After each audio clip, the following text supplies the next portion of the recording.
சீரற்ற வானிலையினால் பாதிக்கப்பட்டு சவால்களை எதிர்நோக்கியுள்ள மக்களுக்கான உதவிக்கரம் நீட்டுவதற்காக சக்தி சிரச நிவாரண யாத்திரை இன்று ஆரம்பிக்கப்பட்டுள்ளது.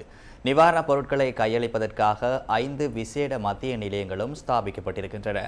கொழும்பு 2 பிரேக்புரூக் பிளேஸ் சிரச சக்தி தலைமையகத்திலும், பம்பலப்பிட்டி பழைய கதிரேசன் கோவில், தெஹிவளை ஸ்ரீ வெங்கடேஸ்வரா மகா விஷ்ணு கோவில், கொழும்பு 13 புதுச்செட்டி தெரு சாய் நிலையம், கொழும்பு 12 ஜும்மா பெரிய பள்ளிவாசல் ஆகிய இடங்களிலேயே இந்த மத்திய நிலையங்கள் ஸ்தாபிக்கப்பட்டிருக்கின்றன.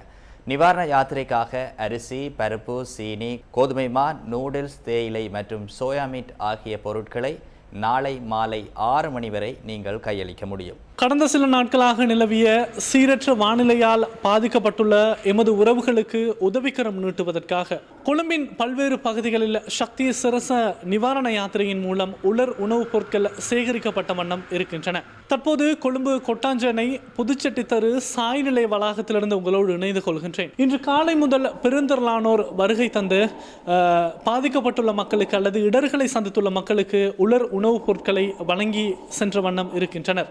நாளை மாலை 6 மணி வரை உங்களுக்கான சந்தர்ப்பம் இருக்கின்றது. கடந்த சில நாட்களாக கடும் மழை பெய்திருந்த நிலையிலே எமது உறவுகள் கடுமையான பாதிப்புகளை சந்தித்திருக்கின்றார்கள்.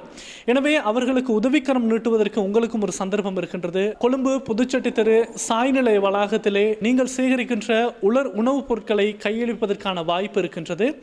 நீங்கள் கையளிக்கின்ற பொருட்கள் யாவற்றையும் ஒன்று திரட்டி சகல பொருட்களையும் பாதிக்கப்பட்டுள்ள மக்களுக்கு கூடிய விரைவில் கொண்டு சேர்ப்பதற்கு நாம் தயாராக இருக்கின்றோம். இதேவேளை நிவாரணப் பொருட்களை கையளித்த ஒருவர் இவ்வாறு கருத்து தெரிவித்தார். எமது பாதிக்கப்பட்ட மக்களுக்காக அனைவரும் ஒத்துழைத்து இந்த உதவியை செய்யுமாறு தாழ்மையுடன் நான் கேட்டுக்கொள்கின்றேன்.